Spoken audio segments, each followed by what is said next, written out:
Good morning. I am a community member, someone who has been involved with Parks and Rec with my children for over 20 years. So it's working with me. Thank you for being here. I'm Marshall with the Advocate. Shannon, you want to introduce yourself? I will. Shannon Denniston. Good morning, y'all. Good morning. So, how did we get here? Per Kentucky Revised Statutes, which is Kentucky law, some cities are authorized to institute a restaurant tax.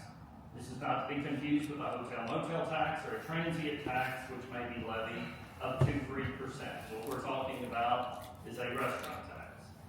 We have that here in Montgomery County, the hotel-motel tax. That is a joint ordinance between city and county. Okay, that's one document that oversees the hotel-motel tax. So, just to be clear, we're not talking about that ordinance today. The restaurant tax is authorized in cities of a certain size.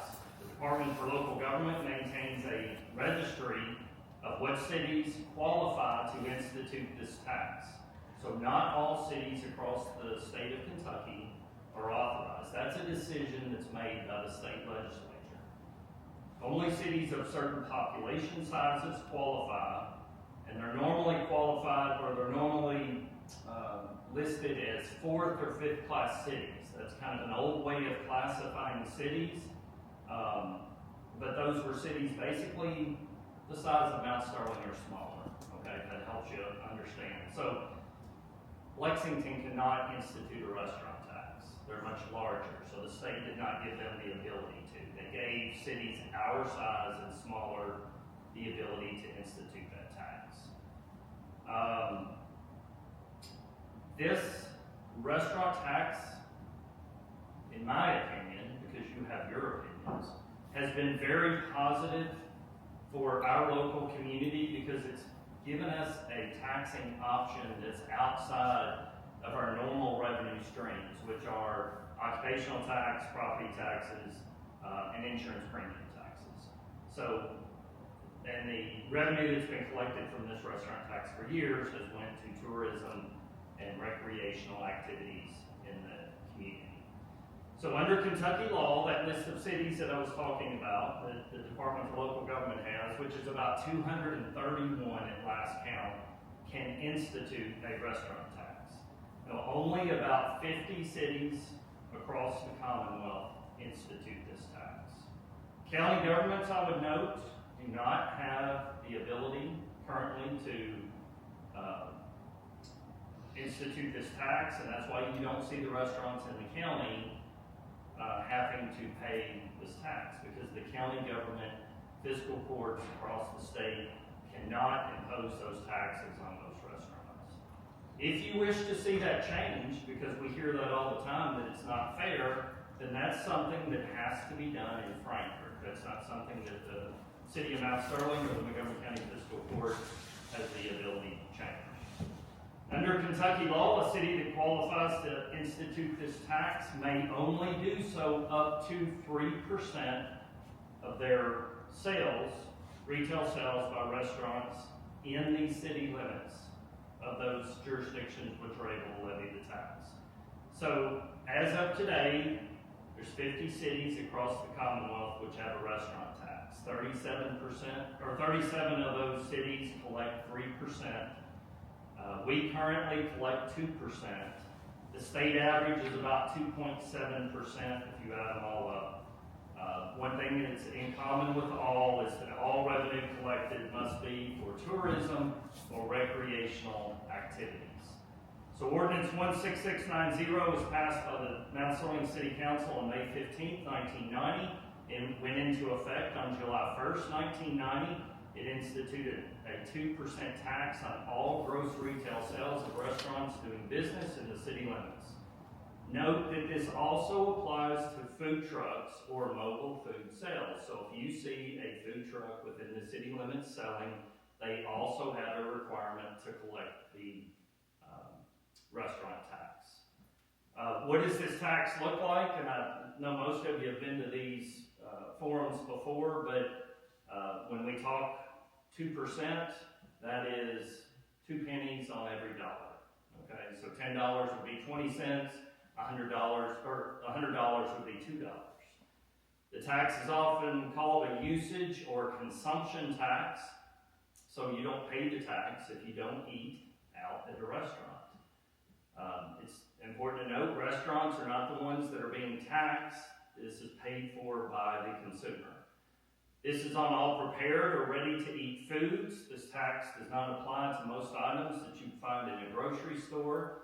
So if you're going down the aisle and pick up a can of beans, you're not paying a restaurant tax on something that's in a can or a box. You're paying it on something that is prepared. So if there is a deli that prepares boxed lunches or dinners, and it's prepared to be able to take that and consume that food in a to-go type container, then that tax would apply. So dine-in, carry-out, catering, food truck, all of those entities are paying. How many are paying total right now? 56. 56, okay. So there's nowhere in this ordinance, 16690, that states the tax was to go away if certain conditions were met. There's no sunset clause in this ordinance. However, the tax could be lowered by the city council, or the ordinance amended or repealed in full. So per that ordinance, all monies are to be used, as I've said before, to promote tourism, convention, or recreational activity in the community. The city of Mount Sterling not only collects the tax revenue, we do not keep any of that. It's collected quarterly. It sits in an account until it is distributed. It's not an option to pay the tax for a restaurant. That's false information that's spread around the community.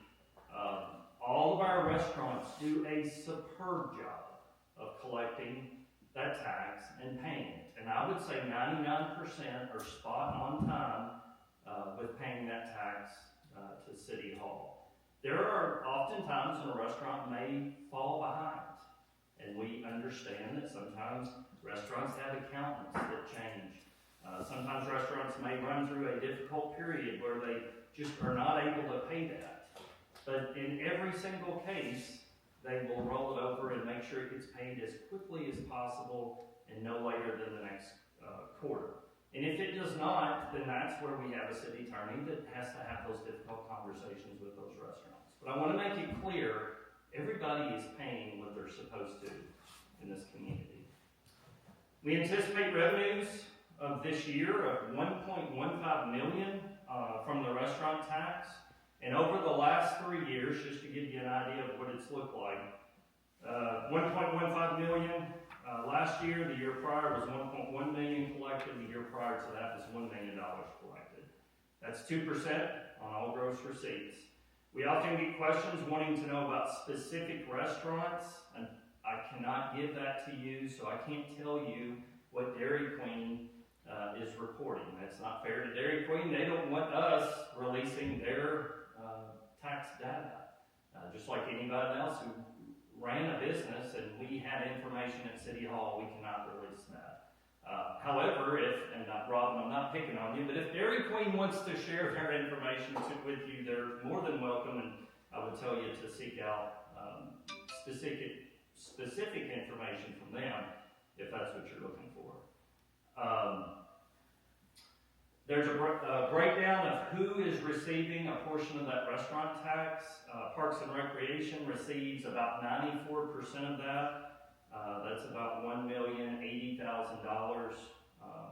Tourism, $30,000. That's about 2.5% of the tax. Gateway Regional Arts Center receives $15,000. That's 1.25%. The airport, $15,000. That's about 1.25%. And the Historical Society Museum gets $10,000, and that's about 1% of last year's tax.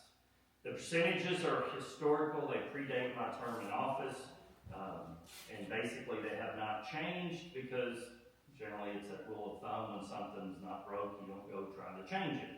Now, all of those entities certainly can request changes in what they are receiving, and we've heard those requests in the past. But those numbers that I quoted to you have been steady for quite some time, and we've not made any changes to it. The common denominator with all of those entities which are receiving a portion of that restaurant tax is that they provide recreational or tourism-related activities here in the community. Parks and Rec alone has identified to the City of Mount Sterling and the Montgomery County Fiscal Court about $5.2 million in different wants and needs. You can argue which category fixing tennis courts goes into, whether it's a want or need, but you know, if we want nice things in the community, we certainly have to figure out how to pay for those. The Gateway Regional Arts Center has approached the City of Mount Sterling, as well as the Montgomery County Fiscal Court, about several long-term projects they have. They require some additional funding. Our airport has a new terminal. Look for their costs will increase as they expand. The Historical Society is looking to expand. Tourism wishes to continue to do different advertising campaigns and helping sponsor events here in the community for performances or festivals that we may have. And bottom line, the city government cannot continue to go into our budget. The fiscal court cannot continue to go into our budgets and make up shortfalls. That's not sustainable long term. And we've done it on short term, but it's not sustainable long term. So that's why we're having this discussion about a proposal to changing this ordinance. It's a discussion at this point. No action's been taken by the city council, and the city council ultimately will have a decision to make of whether they want to move forward with that. One thing that is known, if the ordinance changes, what's being discussed is a change from 2% to 3%. As I told you before, it's maxed at 3%, so it could not go higher than that unless the state legislature happens to change that 3% number to something higher. But that's the max. This proposal also would not go into effect until January 1st, 2027. And that's to be fair to the restaurants who have accounting procedures and their terminal set, their register set. It's just not fair to change the rules in the middle of the game. So we would look at 2027 for any changes to take effect. And then there could be other changes within the ordinance if folks bring forth concerns of things that they feel are not clear in the ordinance. We can entertain all of those as part of any discussion. The last thing, the projected amount, if we were to go from 2% to 3% increase, would be about $575,000 here in the community. None of us take this lightly at the city. As I've said to you, I hope you can understand the reason we're having a discussion, because the city of Mount Sterling is very generous in helping a lot of entities out in this community. We cannot continue to dig into our budget to make up shortfalls in other areas. However, we also have a responsibility if we form a Parks and Recreation department to make sure they're being funded adequately. So that's the tough conversations that take place. Are we looking at a restaurant tax? Are we looking at property taxes? Are we looking at another source of revenue? We don't know, and that's why we're having these discussions here.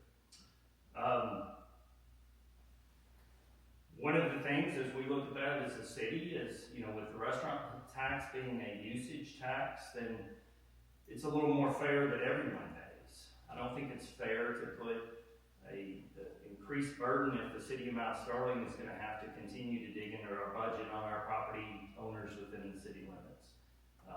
If you don't eat at a restaurant, then you don't pay this tax. If you're from outside this community and eating at one of our restaurants within the city limits, then you're paying this tax. And we're having folks from outside that are passing through our community or visiting our beautiful parks. They are helping fund some of the nice things that we have in this community. So the beauty of the usage tax is it's fair and everybody's paying, instead of putting the burden on one particular sector or part of our population. I've compiled some statistics that I wanted to share with you, and everybody should have these. Pam, if not, I know we've had a couple come in late. I just want to kind of show you what I'm reading off of, and this comes from we have a membership with the company called Placer AI, and they collect data, right? So they collect this data from however these companies do it, but the majority of that is coming from these cell phones that we're all carrying around. So they can tell that not Al Watts has been to the park, but they can tell that 40353 has visited the park, or Dairy Queen, or City Hall, or Walmart. So these phones basically are trackers, right? They know where we're going. So Placer AI collects data from a lot of different areas. They're collecting it from the phone companies, and then they're sharing that with us. So this is where the majority, or this info was coming from. I would note that if it's collecting data from phones, then there's a lot of folks that may not have a phone when they visit locations, right? There's a lot of children that don't have phones until they get to a certain age. So the data that I'm giving you is only as good as the company that we are purchasing the data from. But, so there's probably a plus or minus with this information that I'm giving you, but just to share with you, this first part is who's eating where. So we've got 5 restaurants, 2 of them are sit down, 3 of them are fast food, once again, all within the city limits, all in different parts of the city limits. And I'll share a couple with you. That first one, Restaurant A, 118,000 plus visitors last year, 920,000 total visits from folks that resided within zip code, or that their cell phone was registered within zip code 40353 or 40337, which is Jeffersonville. 58.6% of the people that ate at that restaurant are from Montgomery County. That means 41.4% of the people that ate at that restaurant are from outside the county, and roughly those numbers are about 49,142 people that ate at that restaurant that are not from Montgomery County. One of the sit-down restaurants there, we'll just look at number D, 109,000 visitors last year from inside Montgomery County, that being 40353 or 40337 zip code, 37%. So folks that are eating at that restaurant who do not live in Montgomery County, 63%. That's about 68,670 visitors that ate at that restaurant from outside of our county who are paying a restaurant tax, who are helping fund our parks, our tourism, our arts center, our airport, our historical society. If you look at who's using our parks, Box Park there, 25,000 visits over a 1-year period. Folks inside our community that are using that inside Montgomery County, 68.1%. Outside the community, 28.8%. Outside visitors, 7,200. So 7,200 people from outside of Montgomery County utilized Watts Park last year. Drove by one day and there's a bus from a neighboring school district that brought their kids to our park to utilize our park. So that school district sees the value of our parks. They see the nice things we have and they're enjoying them. And with the restaurant tax being spread load and everybody's paying it, to include people outside the county, at least those people that are from outside our community that are using our parks are helping fund those parks, and the burden is not being put solely on our property owners or our taxpayers here. Easy Walker Park, feel these numbers are staggering and amazing. From inside of Montgomery County, 52%, 79,000 unique visitors to Easy Walker Park, 52% being from Montgomery County, 48% from outside of Montgomery County. Now, a lot of those are those tournaments that we hold out there, but that's great. They come in, they see the value of our parks, they come enjoy our parks. That's about 38,000 plus visitors that are enjoying our parks there. So, and on the bottom, just some random, just like pulling stats. So, top 10 restaurant visits in the top 10 restaurants within our community with number of visitors, 9 of those are collecting a restaurant tax. So, restaurants we appreciate what they are doing to help collect this revenue, to help fund the nice things that we have for our citizens in the community. And as I said before, some citizens from outside our community who are enjoying what we have. So, think that about wraps up what I had to say, and then we want to open it up for your questions and comments. I'll always, Scott, since you're here representing the city council, I'll always try to pass along to you the feedback that I've received. So, to date, I have had 3 phone calls to City Hall to discuss with me the restaurant tax. 2 of those have been supportive of the change to the restaurant tax. 1 has been against. I've had 8 emails submitted to City Hall to this point. 4 of those supported the increase, 4 emails were against. I've had a few visits to City Hall. I've had a lot of good discussions with folks, and one of the things that I think we've found is through good discussions, we've been able to gather a lot of good feedback, to turn over to the City Council so they can make the appropriate decision on how they want to move forward with this. Some other things I'm just going to throw out, comments we've seen that we feel need to be addressed, because once something's on social media, people think it's true, and these are not true in any way, shape, or form. There's never a sunset. These were all posted on social media. There has never been a sunset clause in the ordinance. So people post all the time, this was supposed to go away. There's nothing within this ordinance that has said that this ordinance goes away if certain conditions are met. The mayor who signed this ordinance spoke on this and said that that was never a topic of discussion when he signed this ordinance about this ordinance ever going away. So I don't know how to more fully answer this question for the repeated false statements that are being made on Facebook. The mayor who signed the ordinance in 1990 has said there was no sunset clause in this ordinance, and anybody who wants a copy of it, it's on our website. You can download it. It is not said in there anywhere.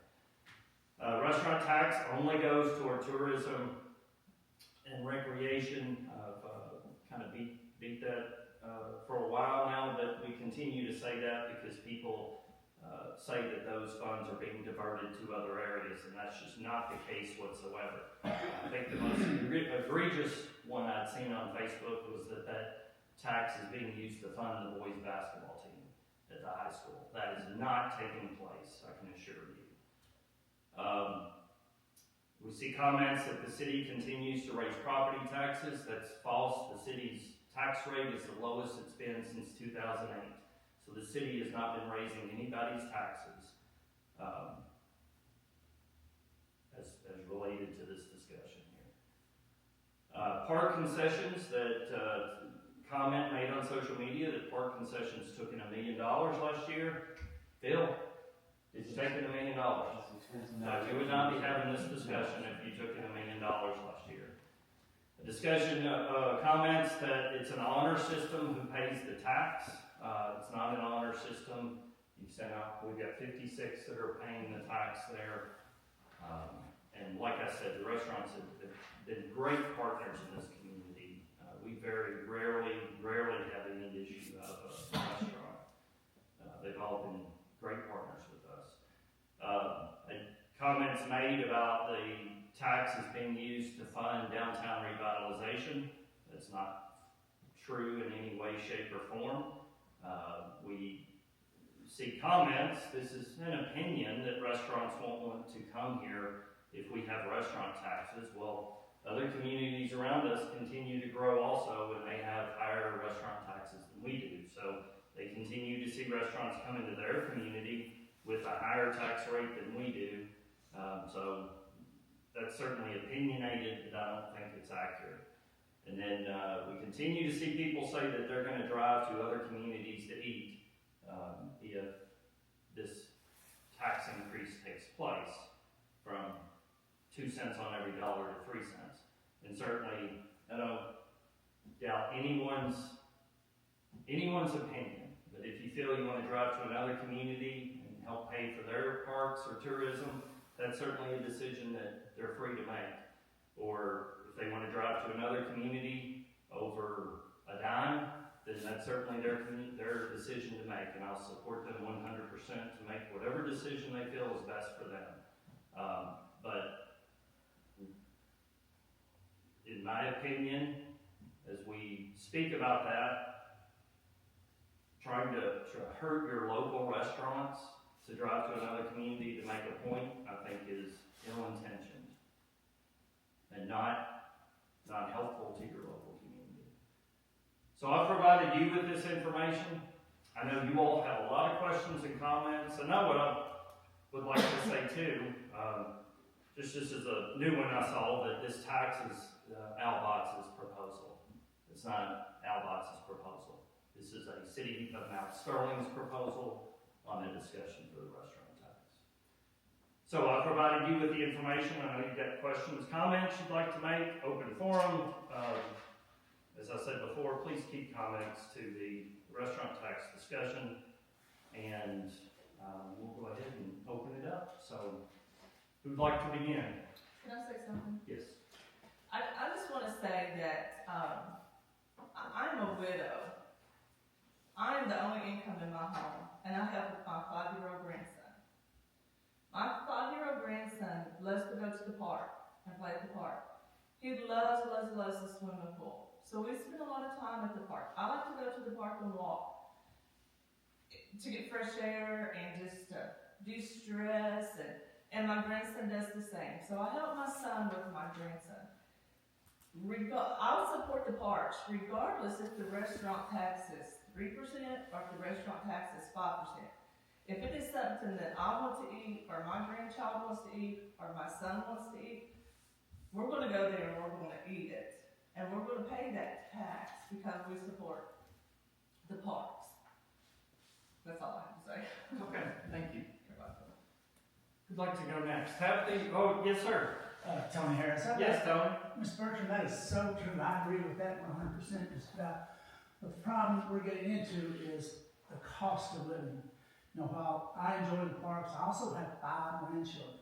So when we go to McDonald's, it's costing a lot more just to pay for the meal. So I'm a little bit apprehensive about putting the tax in place, although we use the parks a lot. My question to you, Mr.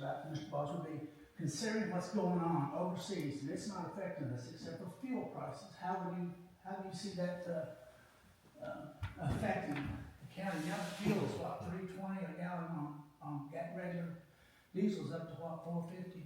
So I think as the months go on, that's really going to make an impact.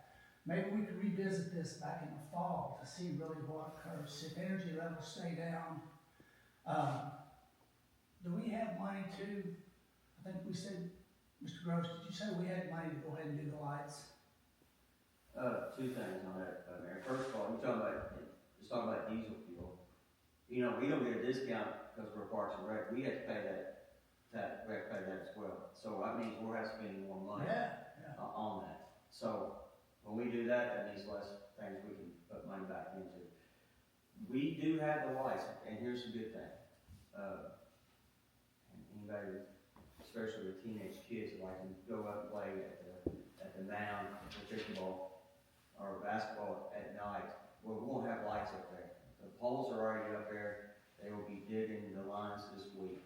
All the lights, all the money for lights, this tax is not, we're not in effect. Where we get that tax or not, Mayor, if you pass it, the lights are coming in no matter what. It was on the donation.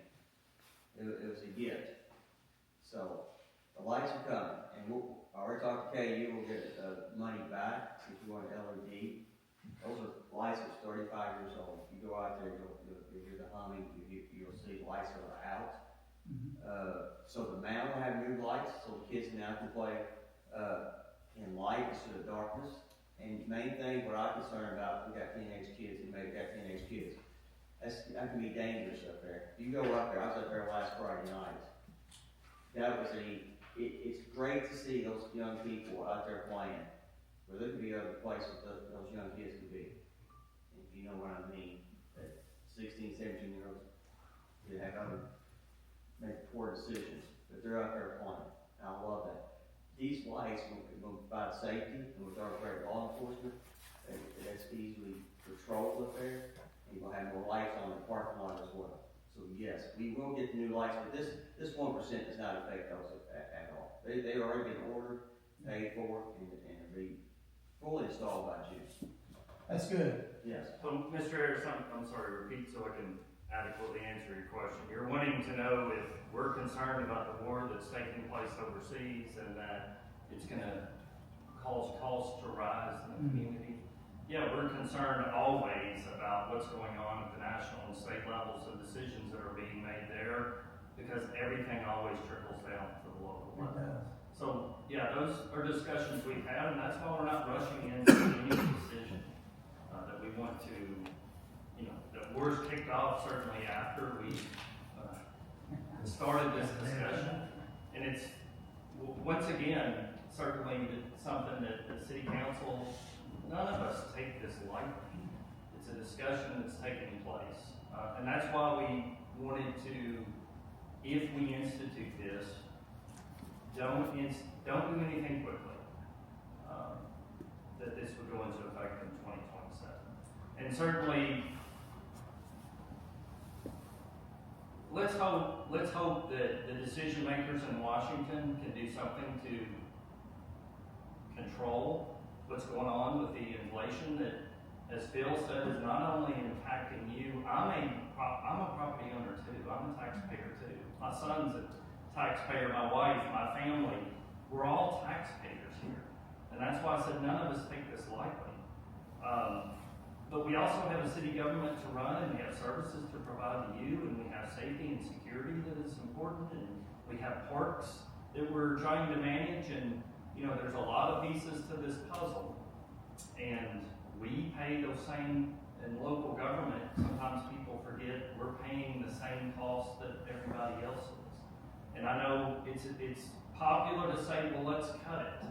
Well, I don't think we're a community that needs to be closing our parks. I don't think we're a community that needs to be shutting down things. Taking things away from your citizens is not the answer, and we've got to be better than that. So we've got to figure it out. But to your point, I get it. Because I'm a taxpayer too. He's a taxpayer. We all are. We're all concerned about the continuing rising cost in this community, and that's why I started off with my talk today by saying we don't take this lightly. What about the financing? How is that going to work? I know you say you've got the money, or we've got the money for the lights, which is great. And I'm not against growth, and I'm not really against this tax. I'm not worried about my taxes. I'm not worried about that. It's just the cost of living for a lot of the young people have really increased. So we already have the money for the lights. What does the budget look like though from here on You out? remember this time last year, the proposal was set for between $800,000 and $900,000 for lights. What if I told you we got those lights for a third of the cost, not for one park, but for two parks? It would be under $300,000 providing replacement lights at Easy Walker and have the lights at the mount. That's good. Which is, and we're talking about lights these are not cheap lights. No. The lights that's going to be, that's actually used at, Big sports stadium. you have something that Orange Freedom, the minor league team. If you take a look at that facility in Florence, that minor league team, these are the same lights that they use. So these are not, they're not an off-brand or anything like that. So they're good quality lights. Some people worry about the cost overruns that are going to happen, without a doubt. We're going to have inflation at the end. We've already got one project here that is already way over budget. You know which one I'm talking about. We talked about that. So, can we afford it? I mean, are we going to be able to afford this? all the things you want is, I mean, do we have to do all these at the same time, or? Well, good question, and I don't think their intent is to try to do them all at the same time. We don't believe in borrowing to try to do all this. It's gonna have to be there's two things with this. One, providing them the adequate revenue they need to be able to run operations and conduct maintenance. You know, that's one of the things, you and I had a great discussion one day. It's easy to build something, but you gotta figure out the maintenance cost in there and what that's gonna cost over several decades. But two, the city council has been very clear that if this were to pass, that they wanna see a fund established with Parks and Rec that would be used for future maintenance, and then this would keep us from running into a tough spot down the road where we've got all these nice things, but we're not able to adequately maintain them. So, I hope that answers your question. Yeah, it does, it's just the cost, and how we're gonna make sure we keep up with it. I agree, I love the parks, I think we need to work on them. So, I know a lot of people don't like the tax, I'm not gonna like it, but given a choice, I'll take the tax and keep the parks. So, I know that's hard on Dairy Queen and some of the other people that may be here. Yes, sir. Well, thank you for sharing. I'm sorry, Tabitha. Well, let Tabitha go, she was here first. Didn't she? I come as a parent, that this affects my child who works in fast food. He works hard for that money. This tax that you're asking to put on is they're working, they're earning that for you. Their jobs are earning that. They are putting forth their efforts. You're looking at a group of teenagers and young adults that are getting this money for you, who you have failed, who we have watched the detriment of our parks go downhill. This discussion started, if I remember correctly, November of 2024. I sat in that meeting at Parks and Rec when they started that. You have all but one, I think, same board members sitting there. Mayor Watts, you named some of them I think even preceded you that are on that board. Chris Haddix has put some of those board members on there. They were all for it because they said we need $900,000 for lights. And they were adamant, and they stood behind your Parks and Rec director at that point for all that it was worth. Everybody fought, told how great he was doing so much with this money, we were gonna, we had to have this. Phil comes in, we're down to a third of that price. I commend Phil for this. This is a conversation that Phil and I have had. This is a conversation that Mayor Watts and I have had. I've had this conversation with Chris Haddix. Is it more money? Yes. It's not about the 1% tax.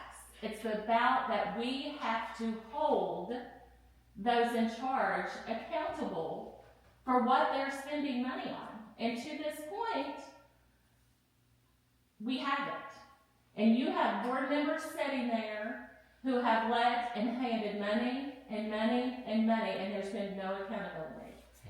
I sat in that same meeting and I said, why don't we go back and look at the last 12 years? Let's see where this money's been spent. I was very plainly told that each year that it was accounted for, and that's the way it was going to be. You have 12 years, and I said just the other day and talked to Phil, I said, you have 12 years of things that have been bad that you're going to have to prove to this community that you're going to do better with. So you're asking them to pay 10 cents on a $10 meal or whatever. You as a city council, as Chris Haddix, as Phil in that position, you have to prove, because there's nothing at that park right now that proves that you have been financially sound with the money you've already gotten from the 2% tax. We have tennis courts that are falling apart. They're not usable. Our high school can't use them. You can't go out there and play. We've had kids up at the mound. I have a 17 and 19-year-old. Our rule all last summer, you could not be at that park past 9:30 at night. Is that fair? No, because there's some of their friends that get to be up there. But I also had been up there with them late at night playing pickleball. It wasn't safe. And the things that went on up there, it wasn't safe. So I commend Phil for making sure that we're getting lights up there so we all can enjoy it. I have kids that have played baseball and all of those tournaments at Easy Walker Park. We have spent our money just like we have all over the state, all over the country playing sports. It's not about the 1% and the penny. It's about accountability for our community. And if our board members that are sitting on that Parks and Rec board still have the same mindset, then maybe it's time they walk away. Maybe they've been there too long. Way too long. Maybe it's time that you look at them and say, maybe it's time that you give somebody else a fresh start, as Phil's coming in with a fresh start. You and Judge Haddix are the ones that make those calls on who sits there. So maybe we bring up all of those things that this 1% tax, so the people of this community know that it's going to be spent correctly. You have to prove it. I'll say it again. I've told Phil, you've got a long road to prove that you're going to make things better. And I'm assuming we're struggling to get baseball. Many people signed up for baseball. That's one of those sports that have went downhill. Too many people formed travel teams because Parks and Rec, one, they get away with the program. Two, it was failing leading up to that. So that's the point, my whole point behind the 1%. I've said it since November of 24. It's not about a penny per dollar. It's about accountability for what you're spending that money for. Yep. All great points, and you are the accountability. So I encourage you to attend those meetings, continue attending those meetings, ask, this man will give you whatever you want. I assure you, we do have good board members. They're all unpaid citizens that are just trying to do the best they can on the board, and it's becoming a tougher and tougher board to serve on, tougher and tougher to get people to want to serve on boards like that, because it is controversial when kids are involved and, when there's limited budgets and they're doing the best they can. But Tabitha, I'm with you. Accountability is so important, and that's where you as a citizen asking questions helps. So your meetings, I know, vary, but you all are trying to rotate, but please keep trying to share with the community when those meetings are the best you can, so we know that citizens are able to show up and ask tough questions if they have to. And can I reply? Absolutely, yeah. Tabitha, thank you first off. We did have a nice conversation. I actually coached Tabitha kids back in the day, so like I said, I destroyed a lot of careers in my life, so, and that's how you got into golf, so. Congratulations. It worked out. Yeah, you weren't the coach that destroyed that love. We'll just say that. Just to give you a little update on that, we are taking all the sports programming back and adding some. I don't know if you noticed, I have worked with every high school coach at the high school, trying to get our kids back and try to get them more involved with our kids. We are offering a free program for our football kids, flag football. Last year we only had like a couple, maybe 30 kids come out for flag football. We moved it to the spring. We offered it for free. We had almost approaching 300 kids this year offering a free program that the high school football coach and his players would be instructing those kids on a Sunday afternoon at the church, just to get kids out. And I think that's a great thing for this community. Just hopefully some of those kids will continue to play football. Our soccer registration this year reached 350 kids for spring. We're up over 110 kids since last year. One, we lowered the cost. And Shana, for you to ask, yes, we did lower the cost by $20 per child. So kids can play. We don't want kids saying, man, we got single parents, either do we eat, keep the lights on, or does my son or daughter play? We want you to do both. We all actually offer sibling discounts. We actually, by decreasing the amount of the registration fee, we wind up actually gaining over 100 kids to play soccer.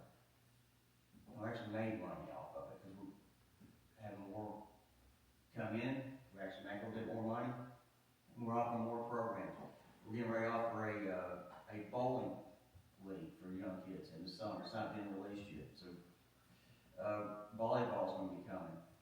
We're offering these programs, get kids out off their phones, that's the main thing, get them out, enjoy the weather, we got a great parks. And on that, what you said, yes, we need to be more open to what we do. I'm gonna be honest, I was handed the keys to a Catholic. Because we've got a lot of good things, and the only thing we can do, we're gonna go way up. And we're already started. The lights, like you talked about, now you can send those boys up there here in a couple of weeks and then be underneath the lights. I also have a teenager who goes up there.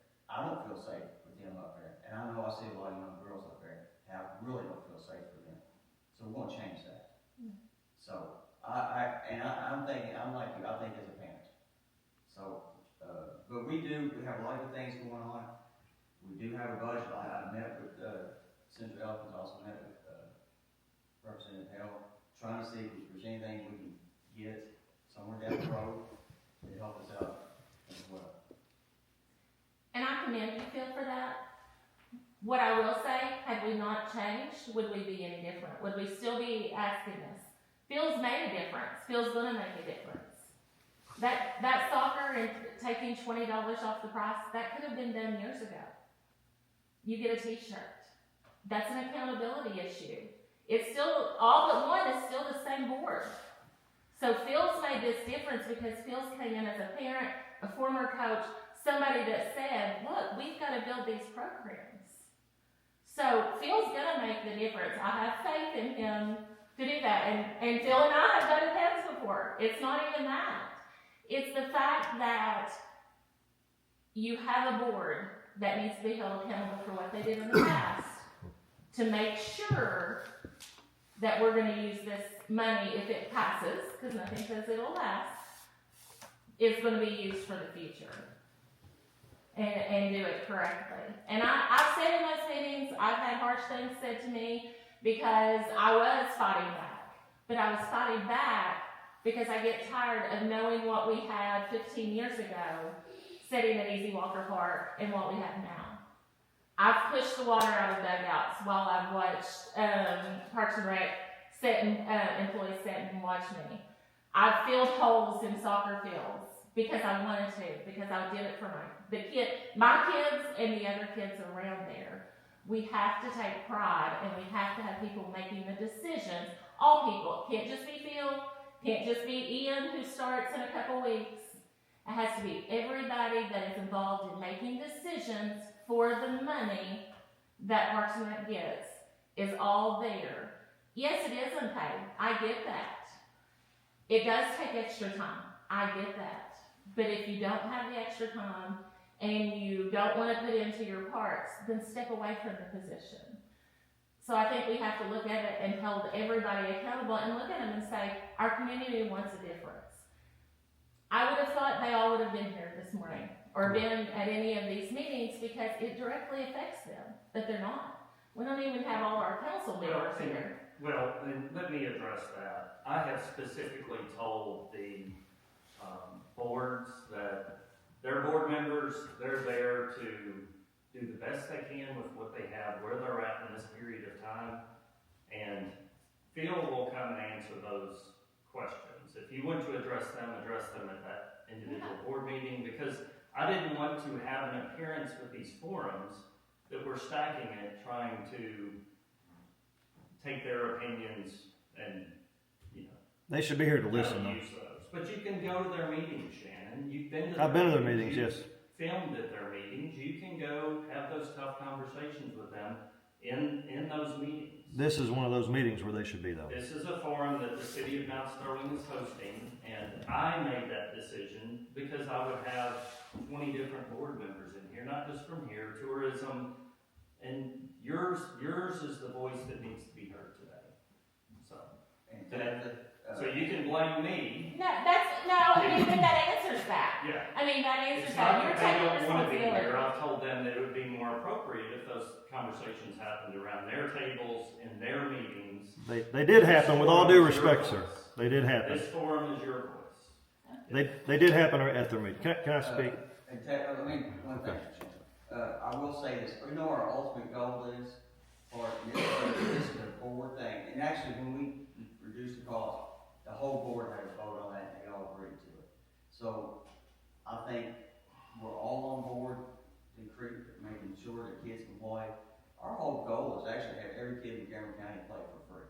That's gonna be down the road, obviously, it's not gonna happen overnight, or at least at a really reduced cost. That's a board decision. They all agreed, and we've actually all stepped up and paid for kids who couldn't play. But I think you got a board. Again, you look at a guy who I haven't been there a year yet. It's getting on board and saying, we got lower cost, verbally have no cost at all. And so these kids can play. Because we're not looking for the next Mickey Mantle or Michael Jordan. We're looking for the next mayor, next school teacher, next business owner. That's what we're looking for. That's what sports does. Sports, I mean, let's be honest. It does more in having, how many times you've been out doing different things and going to different parks. I mean, to sports, what do these kids learn besides just playing baseball or golf? It's life lessons. And that's really what we're here as a park and rec, to teach life lessons. Got another quick question. Well, hold on, I believe, so Tony, because Shannon had asked, but Tabitha, may I wrap up? Just I want to say one more thing about your comment. You're absolutely right. You said your son is there working, and he's helping collect that tax, and we failed. We have, as a community, we can do better, and we need to look at every option out there to do better for your son, because he's going to be the leader in this community. He's already leading where he's at, but that next generation is the ones coming up, and we have a responsibility to make sure that we fix what needs to be fixed, we put good programming in place, that we maintain our history, we maintain our arts, we have good tourism-related programs, that we keep building this community. So I'm with you. Your son's working hard, and he's helping contribute, and we're trying to do better. So that's why we're having this discussion here. And I say all the time, I don't know why in this community we want to halt discussion. These are good. No matter what the city council decides to do, this is all being productive to have these discussions. Absolutely. Thank you for your comments. And then Shannon was next. Yes, thank you very much. And thank you for your amazing sons, one of which is an all-star golfer now. So she's very passionate about this issue, but you already know that. I know one individual, and this is added to my speech just on the fly back there because it needs to be addressed, and it needs to be addressed now. I know one individual who has asked for years now to be appointed to the Parks and Rec Board to help make our parks and recreation better than we find them today. This person has vast experience, loves our Parks and Rec, and loves this community. Please give others a chance to serve on the board. Please update the board members. Those on the board have been there for far too long. We need term limits for their positions. Term limits are a good thing, and that's why we have them in other government departments. I also question the motives of several of the Parks and Rec board members. Where are those members today? And I know you just addressed that, but I typed this before you addressed that. Where's our judge executive? Where's our fiscal court members? And where's our city council members today? Where were they at each of the other two meetings that were held prior to this meeting? Will they be attending the fourth and final meeting on this topic? Where were they last year when we had this discussion? In the park system, I believe the board voted down on this tax increase because it did not make it to this chamber, correct? It did not make it to this chamber. It was not recommended to you, Mayor, that by the Parks Board that we increase this tax. That is correct. It was not recommended. And I do believe this is... Although they don't, to be clear, they don't have any say in whether there is a tax or isn't. You would like to make a recommendation. Do we go approach the city council about seeing if they would consider a change to the ordinance for more funding? You would appreciate a recommendation, though, would you not? Absolutely. It would look better to the community, I believe, if the board took that responsibility off your shoulders, made the recommendation, and then, of course, you're going to have some pressure there to make a decision once that pressure, is applied to your shoulders. Yeah, I just wanted to be clear. They're not approving or denying the tax. They can only make a recommendation of we need more funding. Yeah. Yes, Mayor, I understand how that works. Yes, sir. Today, I rise in strong opposition to this outrageous 50% increase in the restaurant tax. Normally, I support consumption-based taxes. We met about that. Okay, consumption-based taxes, they don't penalize productivity. Consumption-based taxes are something that you can adjust, right? You don't have to eat out. You can buy groceries, you can go home and cook. You can buy rice and beans if times get tough. I lived on ramen noodles to put myself through college. I had water because I could not afford even the most generic soda pop. Okay, so I started at the bottom, and I've climbed and scratched and got to where I'm at today in this community. And I love this community, and I'm very passionate about this community. And my family loves this community, and we want to stay here for the rest of our lives. We want to develop this community, make this community much, much better than it is today. And a park, you can tell I'm passionate. A park system is a critical component of a successful community. I believe we all are in agreement on that we need a park system, and it needs to be vibrant, it needs to be healthy, it needs to be something that attracts visitors and tourists to our communities to spend their dollars here, that we can tax through consumption-based tax, right? But I'm not sure that we need to be taxing food. This is a tax on food. It's a tax on families. It's a tax on working people. It's a tax on everyday citizens who are already struggling just to keep up. And there's a lot of, it's hard. I mean, I go in people's homes almost on a daily basis, and they're sleeping in the floor. They have an air mattress, but they may have a sheet. They don't even have a comforter. They can't even afford a pillow in some cases. They have clothes folded up that they lay their head on at night. It's just, people have it tough, and society's not seeing how tough they have it. And it really bothers me that the government just keeps pressing. It's not you all. I mean, it's just, I mean, it is you all, but it's every level of government. It's our state level government. They keep pushing and crushing folks. It's our national or federal government. We're dropping bombs, killing hundreds of innocent children abroad that we have no damn business doing, okay?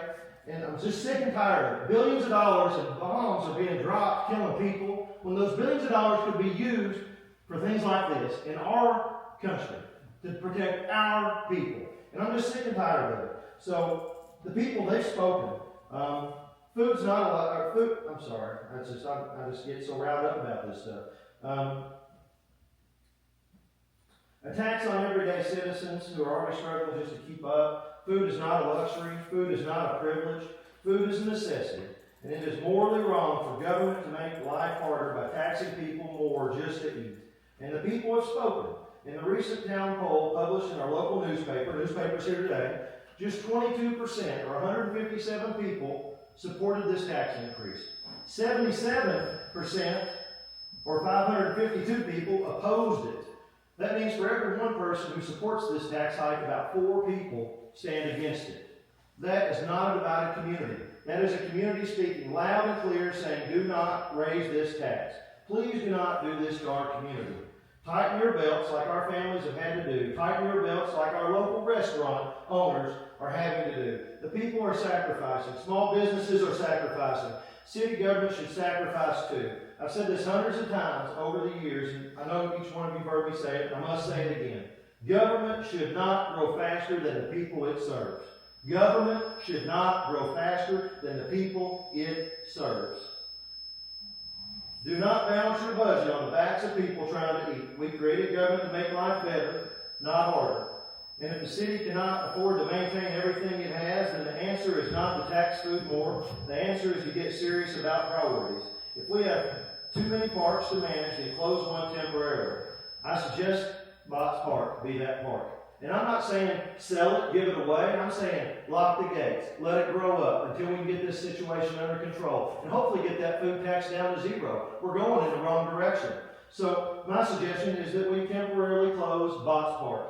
I opposed Botts Park years ago. I came to these meetings where it was discussed because I had a concern. Just like I've been to meetings where I was concerned when Department of Homeland Security gave us these so-called free Humvees and all this other crap that has all these maintenance costs associated with them. And I asked for a specific separate line item for these items so we could track their annual cost and see what it costs our community.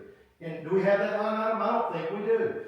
So there's not much transparency. There's not enough accountability. Certainly not enough accountability. But I opposed Botts Park years ago, and I want to go on the record to say I oppose Botts Park today.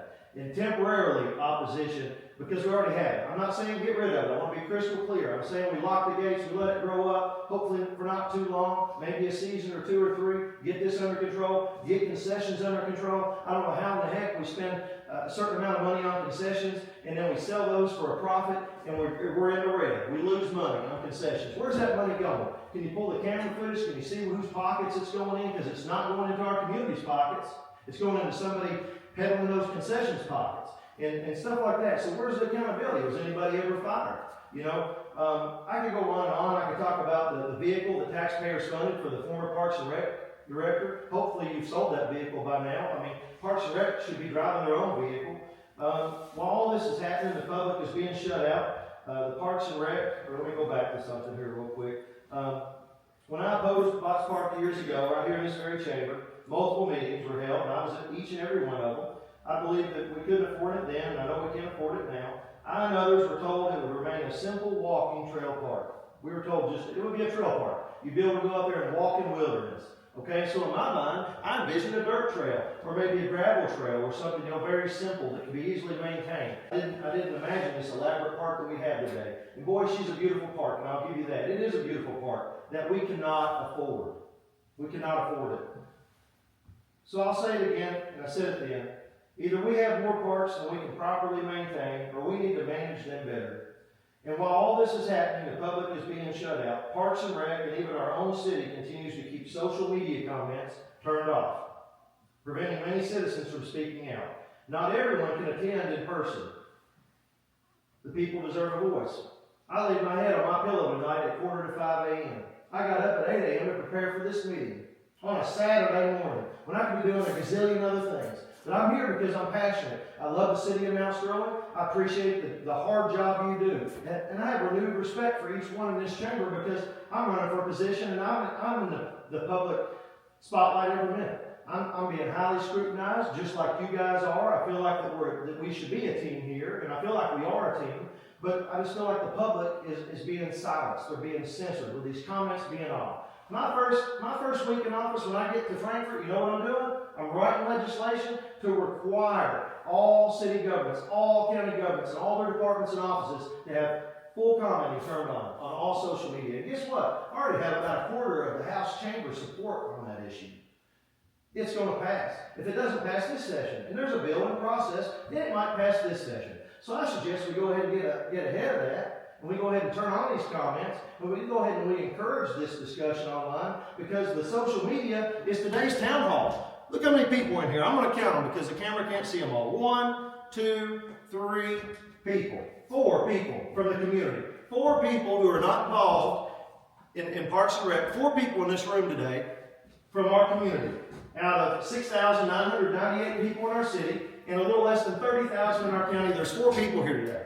Where are the others? They're passionate about it. Look at the polling data. Why aren't they here? Oh, I'll tell you why they're here. Because they work themselves to death through the week, and they just want one day to decompress, and they can't even get it because a lot of them have to work a second or third job today. Some of us have to start multiple businesses just to be able to pay our bills today. I mean, I had a meeting with my bank, and they told me that I need more than double my rents. I mean, how am I going to more than double my rents? You tell me how that's going to work. You know, so I'm just fed up. The public's spoken. They have spoken loudly. Represent your constituents. Reject this 50% tax increase and put this matter to rest today. I appreciate it. I respect each one of you. You have a very difficult job. You have a difficult decision here. But in my eyes, it's an easy decision because you have polling data from the people. You can tally up the number of people here today. We can take a vote today. There's 4 people. Let's see where people stand. Where do you stand? Are you in support of this tax? No. Are you in support of this tax? Yes. You are in support of this tax. Are you in support of this tax? I'm 50-50 right now. 50-50, okay. And I'm no. So we have. I'm in favor. We have. Do I not count? You're here. Who are you here for? I am a citizen. Okay. This is You not are a my citizen. council. That is I'm correct. an employee of the city. I work in Parks and Rec. I feel where you're city council member. That's. I'm not a city council. Or not a city council, but I'm sorry. Not a city You're a code enforcement. You're employed by the city. I feel like you're Why here does to that not support count? the She's a city. restaurant owner. Why does hers count? We can count. She's not hired by government. She's not on government payroll. Okay, so you don't Okay. count. He doesn't count my vote, Tom. So we can count it if you want to. It doesn't matter. We'll leave it up to the public. I say at the next meeting, everybody who's passionate and interested in this issue, hopefully our judge executive and his members of the fiscal court body will be here. Hopefully all of your board members will be here to face the public. Okay? And where are they at today, man? I mean, I understand I guess you disinvited them, is that right? I told them that they do not need to be here. Did you tell Chris Haddix, Have the fiscal their court? own meeting, Shannon, and you can go to that meeting and you can can have whatever conversation. We shouldn't have to go to meeting after meeting after meeting. You should This already is- realize that This is the public your, opposes Shannon, this. this is your voice today. This is not about the commission members sitting up here. This is your voice. This is everyone out in the audience's voice. Can the next meeting, can we have everybody here? Can we have full cooperation and And every city participation? council, at every city council meeting, every council member is here. I'm saying the next town hall, you're holding one more meeting, be the fourth meeting. I can invite the fiscal court, but they're not the ones making the decision. They're the They ones- have their own meetings, and you're welcome to attend their meetings. Who owns the parks? Jointly, city and county. They should be here. Well, that's your opinion, and reach out to the judge and the fiscal court members and let them know. They should be here. But I appreciate your all's time. Thank you very much. Whether or not we are on city payroll or not, we are still citizens and property tax payers, and we have a voice as well. So, thank you, Jeanette. I don't want to, Shannon, thank you for your comments.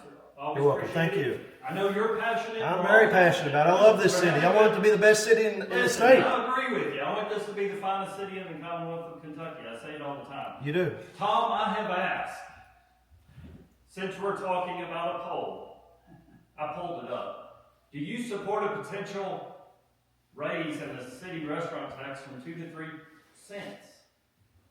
I would vote against that if that's all I saw, because it's not providing context. And The context is below. I have asked the paper to rephrase that poll to help us out, to provide a little more I do have to clarification. Do you support? And Robin, I'm going to allow to turn this over. But that's, Tom, those statistics are just like your statistics. That's right. Do you know what I mean? They're all give or take. well, but I'm just saying this is a poll, and Mr. Denniston referenced it, so I'm just commenting back. Can you read below that poll what it says in the Well, other? it's got an article, but Yeah. So that's the context. That's but the I'm context. saying if you have a poll, and Tom, I have asked your paper, do you support a restaurant tax to help increase the funding for parks and rec or tourism? Do you support a property tax increase to increase funds for parks and rec and tourism? It says that all Do on you support no tax increase because you don't want to see any changes made at parks and tax or tourism? In my opinion, I just think that would be better, but since that's referenced as, the public's feedback, I don't think the I paper. would ask that the poll be changed. That's all I'm I asking. don't Yes, think the Rob. paper has even posted the poll numbers, which I wish they would. It's just There's the online. guy, Tom, she wants you to It's- post those poll numbers. It's just online. I don't think it's been posted in the newspaper, which would be great if they could. Maybe just give an update after this meeting, Tom, and then after the next meeting, I think will be great. I think, Matt will be on board with that. Full transparency. The advocate does a tremendous job. We're very blessed to have the advocate. And to be at these meetings. Yes. Because not every city has this level of transparency and accountability. And we can do a lot better job, too, with transparency and accountability, absolutely here. But to be in a city where we can have the media, our own media for the city, I mean, that's a good thing, a very good thing. Because I'm in a lot of meetings where there's they don't even have a paper. I agree. I'm sorry, Robin, because you got to speak for, Pam. Robin, did you have something, or was that your comment? Well, that was my comment, but Okay. to go off what you're saying and what everybody else is saying, if we are unclear of who's for it or who's against it, how do we get a referendum measure on the ballot? That way, like Shannon said, people don't want to come here. I've talked to, I don't know, 80, 90, tons of customers. They all say no. But they're not going to come here and voice. They'd like other people to speak for them, and I don't like speaking for people. Like you said, I'm a restaurant, and by the way, I'd like to restate, we don't get this money, we just pass it along to you guys, but our customers see a raised price, and we get the flack, not you. They just see, you don't understand how many customers are on a budget. We see it like Shannon, day to day. All of our crew members everybody in the city is paying this tax, or it's going to get increased with this tax. And all they're going to see is that I raise prices. People come with exact change to get a biscuit and gravy in the morning. And if it's $2 or $2.30, and then now I tell them it's $2.33, whatever, they think it's me, not you guys. And, I lost my train of thought, but you know what? We understand, and I have said that I have before. You all no- are in a very I difficult really don't position. have a fight in this. I shouldn't even vote in this like you, but people don't come to these meetings. To read the article, they gotta pay for it. It's how many people don't have a newspaper, don't go on social media, don't watch this stuff. They're not here, they don't know. So how do we go about getting a referendum measure on the ballot? Then they can speak their voice. Be perfect. Because I really appreciate, like Shannon, that you're having 4 meetings. That's Awesome. amazing. That's amazing. But the nuance of it all, people don't really realize. People don't really know, or are going to come, or are scared to come, or don't want to talk in front of people. Maybe they don't think, they're too nervous to be here to speak. Excuse me, I don't know that they care. True, and why, that discourages people. That's sad. That do like you said. I wish this was more than 4 people here or whatever, and hopefully the next meeting will be more. But irregardless, I've talked to and I hope you said you were going to talk to a lot of people. I've talked to a lot of people. Half of them don't know about it, and I say, well, would you be in favor of it? I'm trying to be impartial. Would you be in favor of it or not? 100% of the people said no to me personally. I mean, I know you're just taking my word for it, but how do we get that way people can really know? How do we get a referendum measure on the ballot? And also, can you talk to the point of how much the food prices have increased, and they're already getting a 30% increase. You're already receiving a 30% increase. I can give you data. I only know Dairy Queen data or fast food data.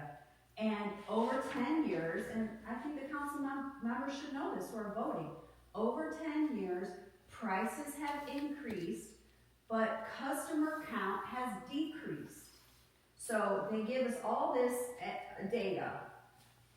Prices have increased because of costs and COVID and everything else. My prices have had to go up, but my customer ticket goes down, and that hurts all of us. Because even if we do pass this measure, you want more tourists or more people to come in and go out to eat. They can't. I can give you the data. And my bottom line's worse. But irregardless of me and my bottom line, I don't care. Our ticket prices have gone up, and customer count has decreased. And this, I know you say it's 1%, like she said, but it's then 9%. 9%. It might be an increase of 1%, but my customers pay 9%. So to make sure that I think needs to be said. And that's all. How do we get a referendum? Sure, so to answer that would be a decision the city council would make. If they feel that they want to put it on a ballot, then they can have that discussion. We're just trying to gather data and figure out the best way forward. And I believe think that's me, the Rob, best I get where you come from, and I respect you as a restaurant owner. You've been, stood up and said, you're not for this. I respect that, because you have to deal with the public, and you have to hear back from them. And even though I said before, you can tell them to come down here and talk to the mayor or call me. I did have a lady call me one day, and we had a great discussion for about 20 minutes on it. I think she had been out at your restaurant, but the bottom line, I get it. I get where you're coming from, and I get why you're passionate about this, because your bottom line, you're the one that has to field those tough questions that are out there, and you're trying to run a great business, which you do. But the referendum piece, that's certainly something that could be considered if the city council wants to go that way. The city council will ultimately make a decision on how they want to proceed.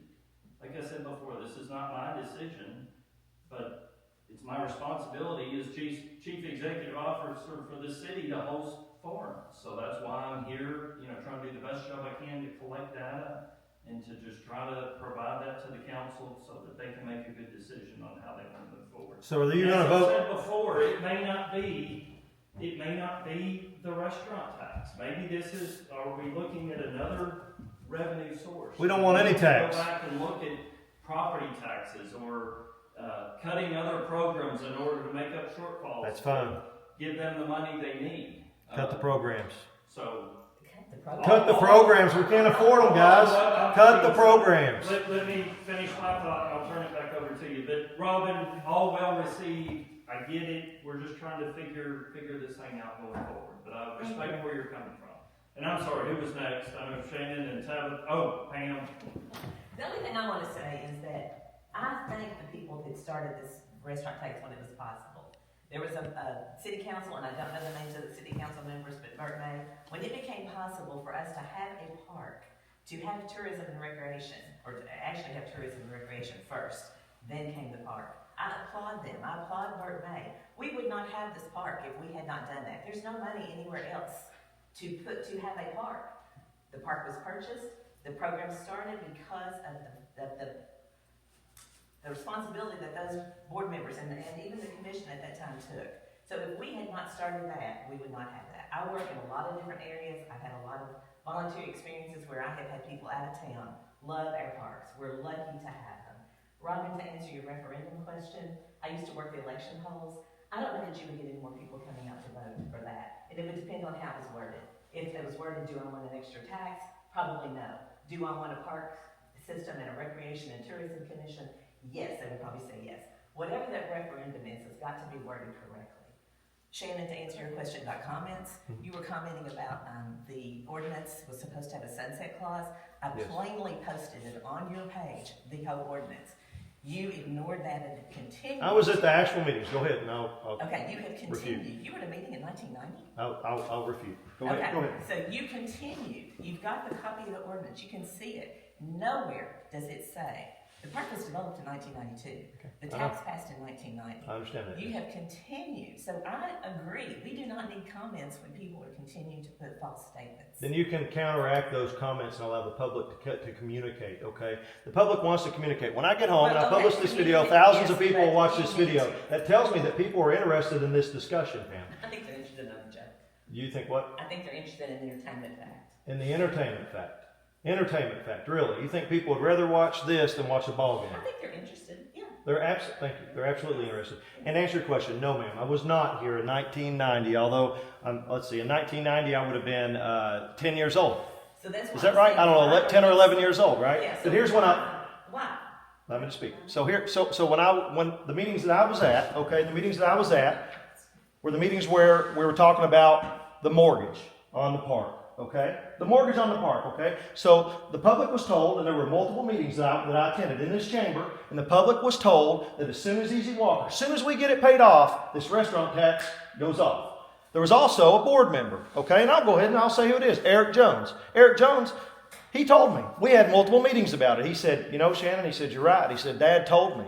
Or he said, Dad told me that it was supposed to come off. I believe it was his words, or his dad either told him or told someone else that it was supposed to come off. Eric will tell you that. I think he even said it at the last meeting. But Eric told me that it was supposed. His dad was on Parks and Rec, I believe. It wasn't a Parks and Rec decision. It's a city council ordinance. It was Parks and Rec involved. Okay, how could it not be a Parks and Rec decision when it's Parks and Rec? It was an ordinance. You've got to read the ordinance. I understand. I've read the no ordinance. What the intent was, the ordinance, but you continue to publish the fact that it was going to go away. Because it was supposed to. That was the agreement with the public. What you all do in this chamber, the public's not here. They're not privy to that. They could be. They should be. Okay, if I was older or if I knew about it and I was interested at 10 years old, I would have been in this chamber in 1990, ma'am. Okay? There's also, I want to address your point, ma'am, about how there's other cities, how we are blessed to have a beautiful park system. And it is an amazing park system. It blows so many park systems out of the water, okay? But we do not need to be like a Georgetown or a Lexington or a Nicholasville or have a park system that, that we can't support at that level because we're not at that level. That's why I continue to say, and I don't understand how to break through to people in government here, that government should not grow faster than the people it serves. Government is attempting to grow faster than the people it serves. That's why taxes are rising. When taxes are rising, you know what that's an indicator of? Government failure. Not government success. Government success would be free sports for our children. That would be government success without a tax. Do that for us, Phil. I challenge you. Do that. Take the tax to zero and provide parks free. Flag football's free. I guess you didn't hear I heard that, okay? But here's the problem, though, is, I can make it free if I go over and I steal money from my community. I can make it free. And that's what you're doing. You're stealing money. When you raise a tax, taxation is theft. We do not consent to this. Okay? You're trying to make this decision for us. And I'm just sick and tired of it. And everybody else is sick and tired of it. And you're going to see through the comments when this video gets posted that other people agree with me and the other people in this chamber. I'm just sick and tired of it. Where do we draw the line? You've had 3 meetings. You've had opposition, far more opposition at each of those meetings than you have had in support. How about you just put out a public announcement? How about Tom and Matt and you and I'll sit down with us. All of us sit down together. We create a new article, a new poll, okay? And we present that to the public, and we tell the public, hey, everybody's going to be here. Or we'll do it at the Clay Community Center. Let's get on with it. Let's go to the Clay Community Center, a larger room where we can have a few hundred people there. I'll bring the people. Don't worry about that. And let's get on with it. Let's have both bodies. Let's have our city council members. Let's have our fiscal court members. Let's have our board members from Parks and Rec. I want to hear from each individual board member while they're on that board, what their goals are, what their focus is on there for. Did somebody put them on the board? Are they on there on their own accord entirely? I'd like to know that question. I'd like to know how that's answered. Because I know how a lot of these boards work in our town. Because I've lived here my whole life, 46 years. And some of these boards, there's things going on that shouldn't be going on. Some of these board members are on these boards for their employer's interest. Because the employer stands to benefit through a loan or through an improvement or through a project or something tied to this government. And I'm sick and tired of it. I'm sick and tired of it. Thank you for your comments, Shannon. We appreciate it. And I just want to say, we're just doing the best we can with what we've got. You're not. Across the board. We've got good people serving this community. We're all trying to do the best we can. And all we're trying to do is have a discussion here on the best way forward. So, appreciate your feedback. I know you're passionate about it. Everybody here is passionate about it. We're passionate about it. Local government loves our community too. We're trying to do the best we can. So, I don't know if anybody, Tony, you had something else, and then we're about to wrap up. But I do appreciate everybody's feedback. I appreciate you guys too. I'm going to go back to the finance. Yes. If they give them the choice of a park and eating out more, I hate that for you too. But I'd like to have the park. But I don't agree with all the, just like Shannon said, we've got a serious problem about the growth of government. That's why I was asking, is there any place we can save money without having to do all these projects at one time? Can we put this off to the fall? Because I feel like you're going to do it anyway. Which, I know you're in a rough spot. But how are you going to get the financing? I mean, are you going to, if you pass? I don't think there is any financing being talked about, Tony. Nobody has suggested us borrowing money to try to fix what's going on. I mean, when you get the first Just jump. trying to pay as they go right now. Okay. Now, could they possibly have to do that? I don't know. I mean, They do, that's a yes. decision their commission would have to make. Some of these projects are pretty large. Yeah. And you're gonna have to bid them out and go through a competitive process, so there could be, So- some projects they may have to do that. Can I speak on that, Tony, to answer your question? So here's how it works, okay? So as soon as they get this tax increase, okay, their bonding capacity changes. You know how it works, you're grinning. So that's the game that's being played on the folks, okay? So that's what happened. When we put this park in place, and I read the ordinance, and I listened actually to the transcript where once a mayor, always a mayor. Mayor Burt May, okay? You agree? You'll always be a mayor to me. Remainder of your life. Once a mayor, always a mayor, boss. So, Mayor Mays, okay, Burt Mays. I listened to the transcript. I listened to it in his own voice, in his own words. And he used this tax to build that park. Okay, but other cities have parks, beautiful parks, without this tax. So, I challenge us. I mean, we could do it, but I agree with you on, I don't want to do it on property tax, and that's how they've done it, right? So a consumption-based tax is a good thing, okay, for this application, and putting it, putting a park in the community is a good thing. Putting maybe a second park or something like a pool is a good thing, but to put another park and another park and another park, I mean, how many parks do we have today? I mean, we have a few parks today, and I'm not saying, once again, to sell them, I'm just saying, improve them as we can afford to improve them. But if I went out and I bought a new car, and then next year I bought another new car, and the year after that I bought another new car, and the year after that I bought another new car, well, hell, I'm going to run out of money at some point. I'm not going to be able to afford the insurance or the maintenance or the taxes on these cars. If I have 4 cars, when my budget only allows me to have a car, but the way it works on the bonding capacity, I want to come back to, is the bonding capacity, and Burt May, in his own words, he said on that transcript, I'm happy to share it, y'all hopefully already heard it at this point, but he said that it was by implementing this tax increase, his bonding capacity, right? So he's able to borrow more money with a higher percentage. So once they increase this and it produces another $700,000+ a year, or whatever the number is it 500 or 575? $575,000, correct? That's what's projected. That's what's projected. So this 1%, this 50% tax increase is projected to increase Parks and Rec's to generate $575,000+ more dollars. Okay? So then what government does, the sneaky little game behind the scenes that the public needs to be aware of, and I'm going to inform them of how the scam works today, because it is a scam in my opinion, is then you all can go to a bank in town.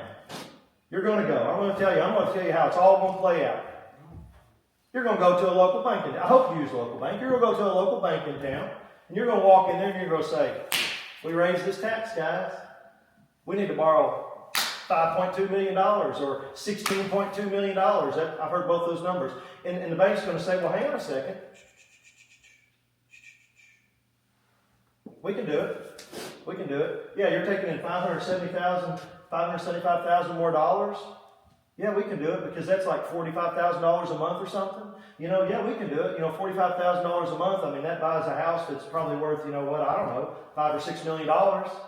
So if you need $5 or $6 million, boom, now you got it because you got a $575,000 increase. I understand how math works. I know how this scam works. That's all I have to say about that. So, Mr. Harris, to answer your question, they just presented a list of needs that we have out there, and I've just pulled out, like the parking lots. Easy Walk Park, it's like $450,000 to fix the issues that are out there. So, to answer your question, they've never suggested we're going to borrow a bunch of money to do that. They would have to do that in increments. If they did wish to borrow money, they would have to come before the city council to get approval to go through that process. Because right now, the only debt they're carrying is the pool. And that's the community pool that we have.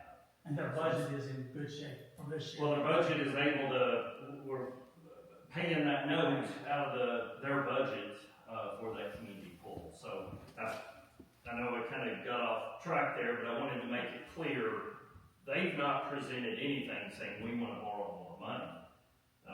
But they have presented a list of needs out there. So like signage, the numbers for signage or a new gate or those type of things are easy. They can afford those. The bigger projects, they just have to consider how they would move forward with those, and we wouldn't know that.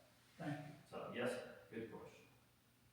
Okay. Anything else from anyone? It's 10:30. You all been very patient, provided great comments. I appreciate the dialogue, the conversation, and look forward to further conversations about this topic as we move forward. So you all have a great day. Thank you.